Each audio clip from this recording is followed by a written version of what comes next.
अस्सलाम वालेकुम नाजरीन। नाजरीन, आज की हमारी वीडियो का मौजू है नेल कटर। जी हाँ नाजरीन, यकीनन आपके घर में भी घर के तमाम अफराद, यहाँ तक कि आया गया मेहमान भी एक ही नेल कटर का इस्तेमाल करते होंगे। तो आज हम इस वीडियो में आपको बताएंगे कि ये कितनी बड़ी गलती है और इस हवाले से मेडिकल साइंस क्या कहती है। नाजरीन, आलमी इदारा सेहत और सेहत आमा से मुतालिक अमरीकी कौमी इदारे CDC की मुतफ़िका गाइडलाइंस हैं कि नाखून काटने के औजार हर शख्स के अलग होने चाहिए, क्योंकि इनका मुश्तरका इस्तेमाल हेपेटाइटिस B और C जैसी इंतहाई ख़तरनाक, जानलेवा और चारों तरफ फैली हुई बीमारियों के साथ साथ बहुत सारी दीगर जिल्दी अमराज जैसे मुख्तलिफ जिल्दी बैक्टीरियल इन्फेक्शंस और नाखूनों और जिल्द के मुख्तलिफ फंगल इन्फेक्शंस के फैलाव का एक बहुत बड़ा जरिया है। नाजरीन, इस हवाले से आलमी सतह पर की गई तहकीक ये बताती है कि अगर खुदा न ख्वास्ता किसी घर में हेपेटाइटिस B का मरीज है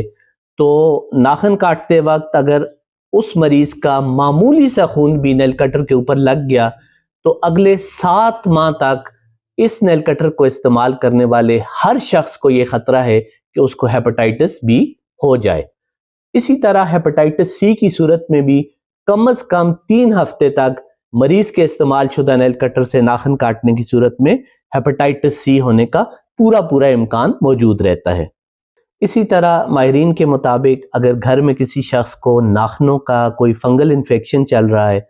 तो उसके इस्तेमाल शुदा नेल कटर को इस्तेमाल करने वाले भी हर 2 में से 1 मरीज को ज़रूर वो फंगल इन्फेक्शन बहुत जल्द मुंतकिल हो जाएगा।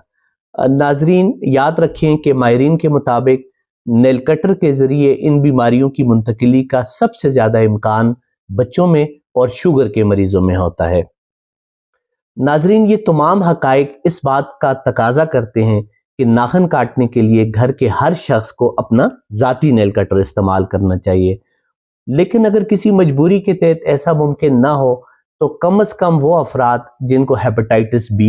या हेपेटाइटिस C या कोई जल्दी बीमारी लाहक है या घर के बुजुर्ग और शुगर के मरीज, कम से कम ये लोग ज़रूर अपना नेल कटर अलग रखें। और अगर ये भी मुमकिन ना हो तो फिर इतना ज़रूर किया जाए कि घर का हर फर्द नाखून काटने के बाद नेल कटर को साबुन और साफ पानी के साथ अच्छी तरह धो ले